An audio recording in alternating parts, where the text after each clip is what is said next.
Welcome back. It's Alan Masmith. I have something for you. I have a thought, an idea that's probably not original, but it's something I'm bringing to you. And so hopefully you will enjoy this. So, if anyone is familiar with the Nuremberg trials, I remember this being worded differently. Superior orders, also known as just following orders, or the Nuremberg defense, more accurately as I remember, is a plea in a court of law that a person, whether civilian or military or police, should not be considered guilty of committing crimes ordered by a superior official. It is regarded as a complement to command responsibility. Now, before we get into this too deeply, I am not suggesting that I'm accusing of individuals of committing atrocities that were tried, or to the caliber that was tried in the Nuremberg trials. But I also want to tie this in with a conversation, however quick, that Dr. Jordan Peterson and Destiny had essentially had. And if you follow, I don't know if I can slow this down, but we'll try it. How broader is psychopathic here? Hold on, I'm messing up. How broader is psychopathic here? Are we defining? Well, I can define it. I mean, Sure, yeah, go for it. Well, a psychopath will gain short-term advantage at the cost of long-term relationship. Okay. That's really the core issue. Well, you know, you made an. I want to stop right there. What did he say? Psychopathic is... Just a moment. Psychopath will gain short-term advantage at the cost of long-term relationship.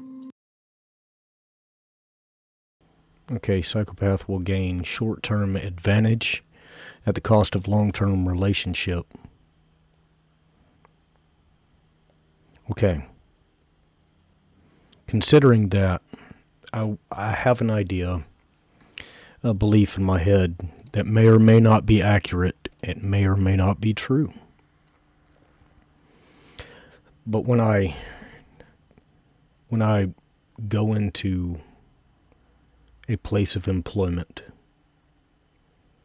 and the higher ups are hurry up, we gotta start or get done or be finished at this time. But that decision is made and it eventually costs us time, or costs the job time. I don't believe that would be considered psychopathic, but I believe it does create psychopathic tendencies, such as we have to start at this time, but 10 minutes after you start, we're down for an hour.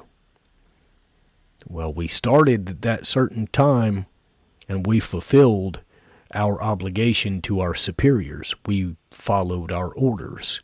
Now, that's a stretch, and I understand that these two things are extreme that I've just showed you. But the idea behind it, if we can take it lightheartedly,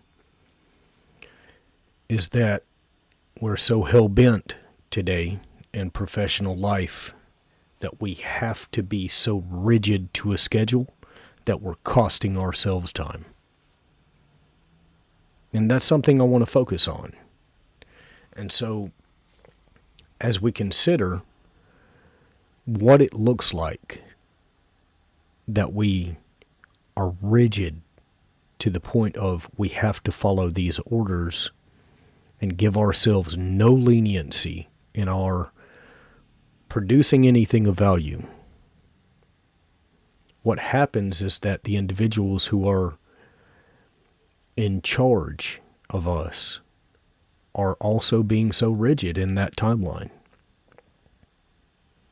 And what we find is that most often we're not prepared to do what is necessary or to complete our action because, boom, mechanical failure, or boom, have an issue happening, something's not right, now we're down for 45 minutes. This even happens in construction, where bosses on the phone have the guys there at 7 a.m., material will be there at 7:30, material doesn't show up till 10. Okay? Some things are out of our control, but some things are within our control. And at the sacrificing of long-term for the short-term gain, we're seeing that on a daily basis in 9-to-5 work, in manufacturing, construction, etc., road construction. We're seeing the long-term being flattened. The long-term results are almost non-existent. And in the workplace today, it's just not where it's supposed to be. We're not achieving the goals that we set out for.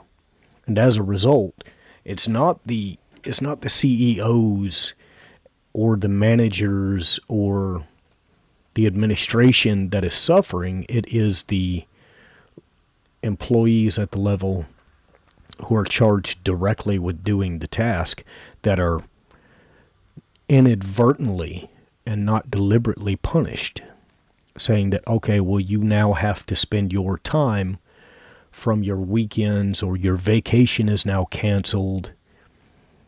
We have to accomplish this mission. Well, unfortunately, we're not seeing policies such as all administration and managerial staff should be on site during these extended overtime hours. We're not seeing that. They're at home with their families. What results is that we have an increasing population that is depressed and without direction and without hope.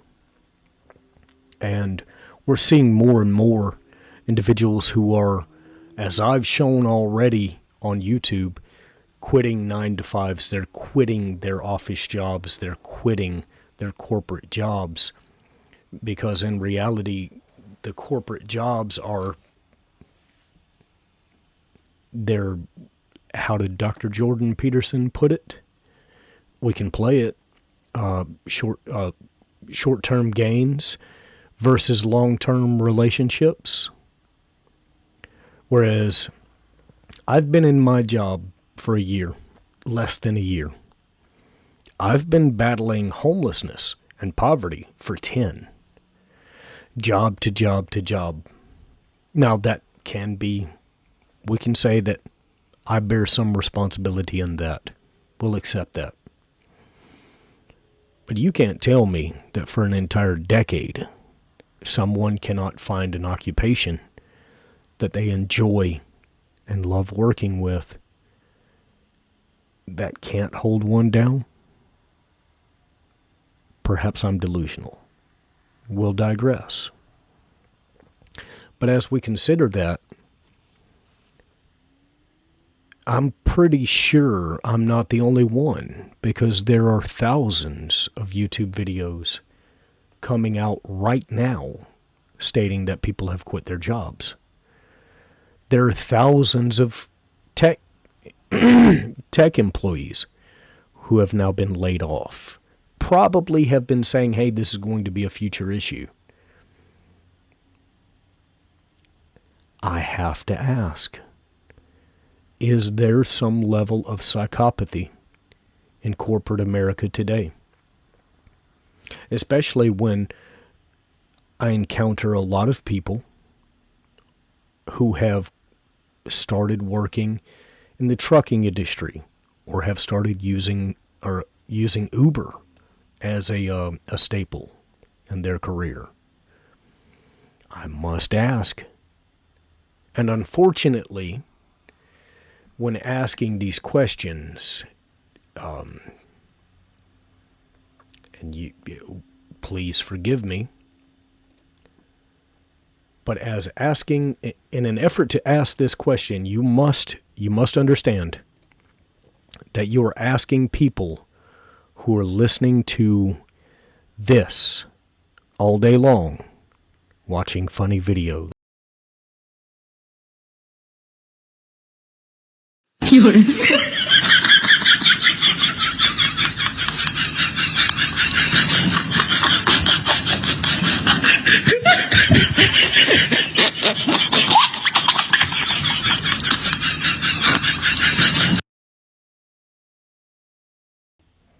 Remember that as I'm on here right now asking, is there a correlation between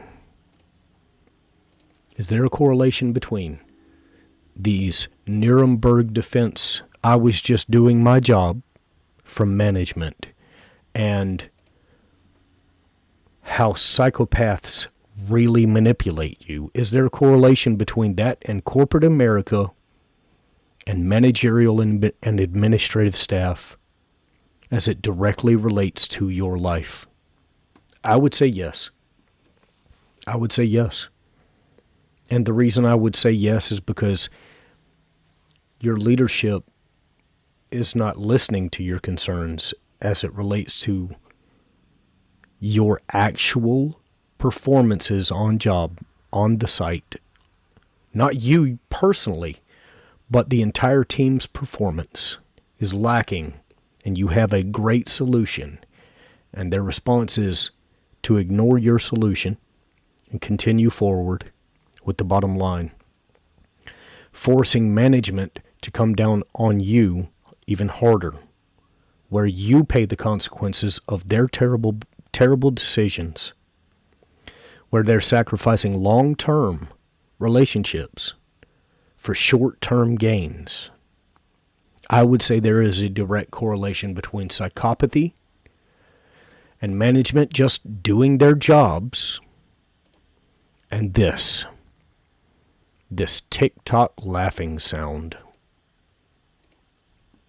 They'll give you the Colosseum, say they're just doing their job, and deny culpability. That's a stretch. That's a stretch. That is a far-reaching stretch. But I think more and more today that general employees are feeling this crunch. Perhaps I'm wrong. Perhaps you can prove me wrong mathematically, but I'm not a math equation. And billions of individuals within the world are not math equations. We're just not. We're living, breathing human beings. And it's unfortunate that the world around us does not choose to see us that way. You don't have to ask if you're working for a psychopath. All you have to ask is, are they more concerned about the numbers than they are about the living, breathing human beings whom they employ? That's all you need to ask. Now, do with that information what you will. Because in reality, if you lose your job and go homeless, the world is going to say that's your fault. They're going to say that's your fault because you didn't choose. Just a moment.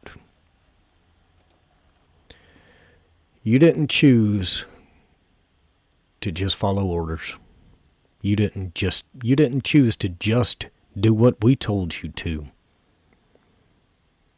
No matter if it cost you your relationship with your grandmother who died of COVID and you had to hug her from behind a plastic sheet, or you watched them die from a window. They don't care. Just follow orders, bro. Just do what we tell you. That's the world you live in. Not to be so nihilistic. Not to be so nihilistic. Perhaps let me help you. I'll lighten the mood.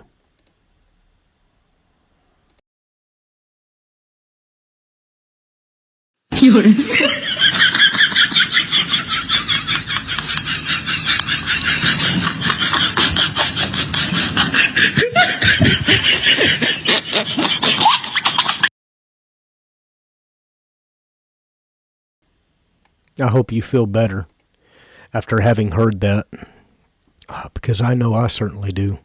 That makes my whole world, that laugh track. Hopefully you catch that sarcasm. But hopefully you're thinking deeper than just the Grammys. Because check this out. Get on YouTube. Look at this. Look what's trending. The Grammys. Lady Gaga. This is your Coliseum. Look at this, YouTube. Look at this, America. This is your life. This is what you choose to focus on. This is it. Look at this. This is what's trending. And then so many people are complaining about not having a purpose in life. Amazing. That's okay. That's all right. I can't wait to see how many downvotes this one gets. I'm Helen Madsmith. Leave me your comments, likes, dislikes. Doesn't matter to me. You got 17 minutes of my time.